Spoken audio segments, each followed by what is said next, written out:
주제 말씀 읽도록 하겠습니다. 시작. 우리를 의롭다 하시. 시작. 우리를 의롭다 하시. 아멘.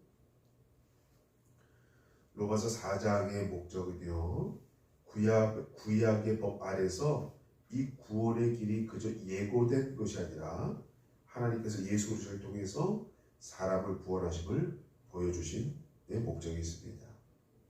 구약 성경은 다만 그리스도의 의를 사람들에게 전가시킴으로써 사람을 의롭다 하며 이신층위로 구원의 방법을 예고한 것에만 그친 것이 아닙니다. 의라는 건 뭡니까? 옳을 의자거든요. 그러니까 사람이 옳게 산다. 모든 인간의 그 삶의 주제 목적이 뭐냐? 어떻게 보면 선하게 사는가? 어떻게 보면 정의롭게 사는가? 지금 윤석열 대통령이 그 목적이 뭐예요? 정의였거든요. 네, 공평과 정의. 그런 대통령이 됐어요. 나는 공평합니다. 난 정의롭게 대한민국을 이끌 것입니다. 라는 목적으로 그 대통령이 됐습니다. 그만큼 인간은 정의에 대해서, 의에 대해서 관심이 많아요. 그런데 이신칭의는 뭡니까? 뭐예요? 이는 얻을 이자거든요. 그리고 신은 믿을 신자예요. 믿음을 통해서 오를 이자거든요. 오름을 칭한다. 이건 칭할 때 칭자예요. 그러니까 믿음을 통해서 의를 칭한다. 또 다른 말로 믿음을 통해서 의를 얻는다. 라는 뜻이에요.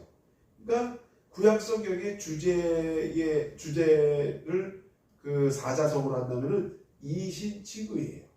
믿음을 통해서 의를 칭한다. 믿음을 통해서 의를 얻는다. 라는 뜻입니다. 바울은 이 진리를 언급하는 데 있어서 목적이 있었습니다. 첫째로는 유대인들을 위해서 이것이 필요했습니다. 믿음을 통해서 의를 얻는다라는 것은 유대인들을 통해서 유대인들에게도 맞는 말이거든요. 실제로 복음이 유대인에게 전파되었고 유대인 중에 믿는 사람들이 많게 되었습니다. 그 두 번째로 복음 밖에 있는 사람들에게 복음을 전하고 싶은 마음이 간절해서 있습니다. 하나님은 한 분이시기 때문에 구원의 문제에 있어서 하나님을 대하시는 사람을 대하시는 하나님의 방법도 언제나 한 가지라는 사실을 바울은 보여주고 있습니다. 로마서 3장 29절 말씀입니다. 읽겠습니다. 시작. 하나님은 홀로 유대인의 하나님뿐이시냐? 또 이방인의 하나님은 아니시며 진실로 이방인의 하나님도 되시느니라. 하나님은 한 분이시니라. 아멘. 그러니까 사도 바울은 우리가 1장부터 쭉 나왔죠. 하나님은 유대인의 하나님뿐만 아니라 이방인의 하나님이 된다. 하나님은 이스라엘의 하나님뿐만 아니라 당시 살고 있는 로마나 헬라 그리스 사람들의 하나님이 된다 라고 말씀하시는 거예요. 이 말씀은 하나님은 한 분이시기 때문에 사람을 구원하시는 방법도 하나라는 거예요. 그러니까 유대뿐만 아니라 이방 사람들에게 하나님은 똑같은 구원의 방법으로 구원의 길을 열어주셨다. 세 번째는요, 구원의 길은 인간적인 모든 자랑을 떨쳐낸다라는 겁니다. 로마서 4장 2절 말씀입니다. 시작. 만일 아브라함의 행위로서 의롭다 하심을 얻었으면 자랑할 것이 있으려니와 하나님 앞에서는 없느니라. 아멘.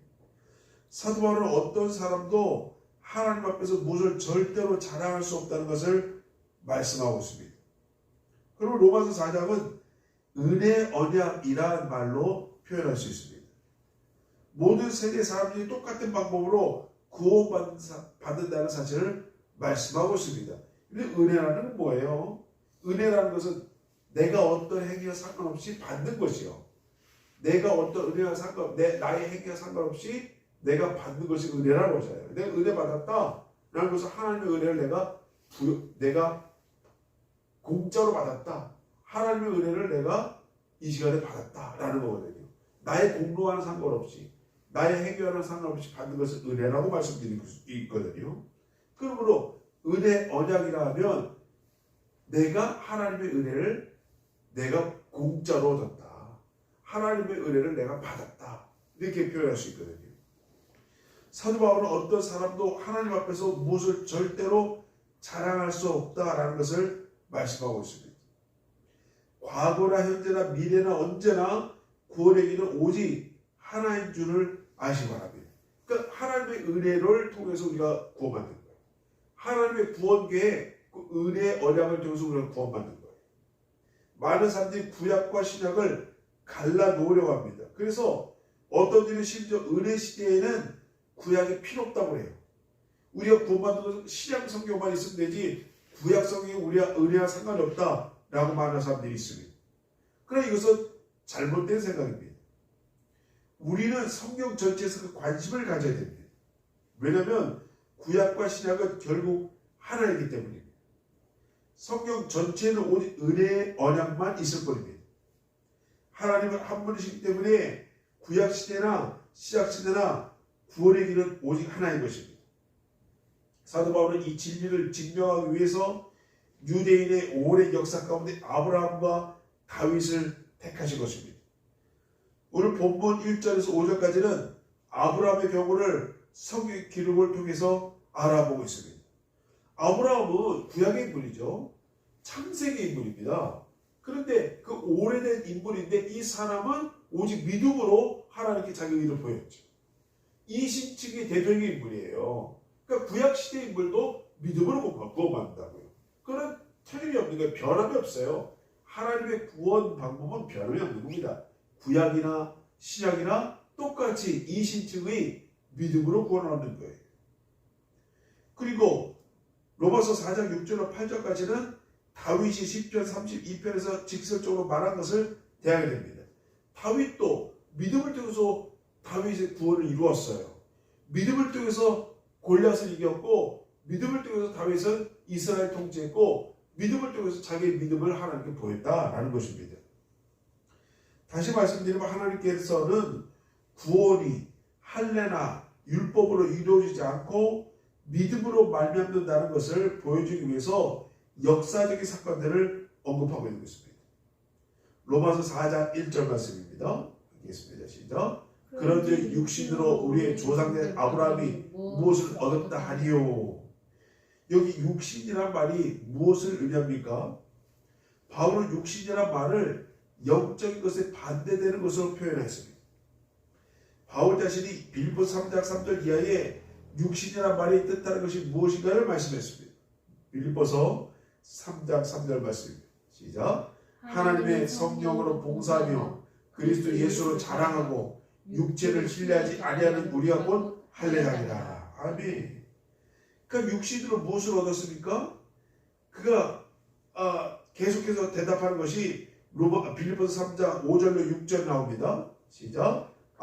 빌립보서 3장 4절 말씀입니다. 시작. 그러나 나도 육체를 신뢰만 하니 만일 누구든지 다른 이가 육체를 신뢰할 것이 있는 줄로 생각하면 나는 더욱 그러하리라 라고 말씀했습니다. 바울 자신이 그 육신으로 바울 자신은 더욱 그리하다. 나는 할례당이요. 나는 가말레 나는 제자요. 또 나는 또 그다음에 유대인 중에 유대인이요. 라고 육신을 얘기할 때는 바울 자신도 누구 못지않는 육신이 있는 그러한 자랑 있는 사람이었습니다. 계속해서 빌립보서 3장 5절 6절 말씀입니다. 시작. 내가 8일 만에 할례를 받았고 이스라엘의 족속이요 베냐민의 지파요 히브리 중에 히브리니요 율법으로는 바리새인이요 여심으로는 교회를 핍박하고 율법의 의로는 흠이 없는 자로다. 아멘. 이렇게 바울은 자신이 육신으로 다른 사람이 자랑할 만한 육신을 가졌다라고 말씀하고 있는 것입니다. 육신이란 말의 의미가 바로 이것입니다. 육신이란 일종의 우리의 것, 우리가 속한 것이라고 생각되는 것입니다. 우리가 의지하고 자랑하기 쉬운 것들입니다. 근데 로마서 4장 3절에 이렇게 말씀하고 있어요. 시작. 성경이 무엇을 말하느냐? 아브라함의 하나님을 믿음에 이것이 저에게 의로 여기신 바 되었느니라. 아멘. 하나님은 아브라함의 육신을 말하지 않았어요. 아브라함의 육신을 말하지 않고 오직 그의 믿음을 본 것입니다. 하나님의 아브라함의 육신을 주요 여기지 않으셨어요. 오직 아브라함의 믿음, 아들 이삭을 드리는 믿음, 하나님께 순종하는 믿음, 그 믿음을 본 것입니다. 우리는 믿음으로 의롭다함을 얻는 교리는 신약 성경에만 나타나는 것으로 생각합니다. 그러나 그게 아니에요. 창세기 15장의 아브라함에 대한 이야기가 바로 이 진리를 우리에게 분명하게 말씀하고 있는 것입니다. 이 창세기 인물인 아브라함조차도 하나님께 믿음을 보임으로 구원을 이룬 자시기 바랍니다. 그러므로 구약의 인물과 신약의 인물이 동등한 믿음을 가지고 하나님께 구원 얻은 존재들이에요.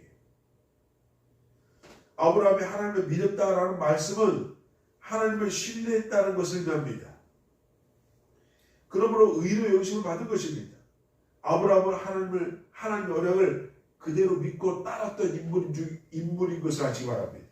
그러므로 여기 아브라함이 하나님을 믿음의 한 말은 아브라함이 하나님을 믿고 하나님의 명하신 대로 행한 것입니다. 끝으로 보면 로마서 7절로 8절 말씀입니다. 시작. 그 불법을 사하심을 받고 그 죄를 가려우심을 받는 자는 복이 있고 주께서 그 죄를 인정치 아니하신 사람은 복이 있도다. 아멘. 사도 바울은 생각 깊은 사람입니다. 유대인들이 아브라함과 다윗을 존경하고 있는 것을 잘 알고 있었기 때문에 아브라함에 대해서 언급하고 또 다윗을 인용한 것입니다. 에베소 1장 7절 말씀입니다. 시작. 우리가 그리스도 안에서 그의 은혜의 풍성함을 따라 그의 피로 말미암아 구속고 죄 사함을 받았느니라. 아멘. 하나님 우리를 이렇게 구속하시고 또 의롭다 여기시고 성화시키시고 궁극적으로 영화롭게 하시는 것입니다. 그래서 이 구원의 단계는 네 가지의 단계예요. 첫 번째는 뭐라고요? 회심해야 되는 거예요. 회심. 그리고 두 번째는 의인이 되는 거예요. 그리고 세 번째는 의인이 되는 것을 반복하면 성화가 되는 거예요. 의인이 되는 것을 반복하면 죄에서 멀어지는 거예요. 그 과정을 성화의 단계라고 합니다. 그리고 그 성화가 지속되면 결국 영화가 되는 거예요. 이 영화는 우리가 천국에서 이루어지는 것입니다. 그래서 우리가 육신까지 있을 때는 성화의 단계까지 이루는 거예요. 그리고 우리가 천국에 들어갈 때는 영화롭게 되는 거예요.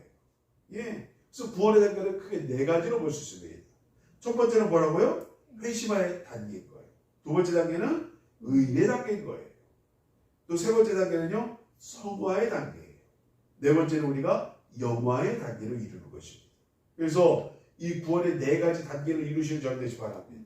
예, 회심하고 의인이 되며 또 의인으로서 반복되어서 성화가 되며 또 결국 영화로 이루시는 저희 되시 바랍니다.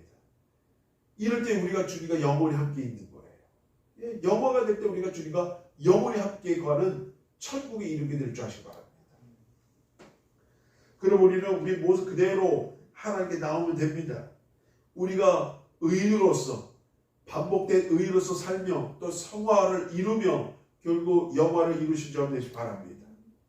이제 우리 한 분 한 분이 하나님께로부터 이롭다심을 칭함받는 이신칭의 삶을 사시는 저를 되시기 바랍니다.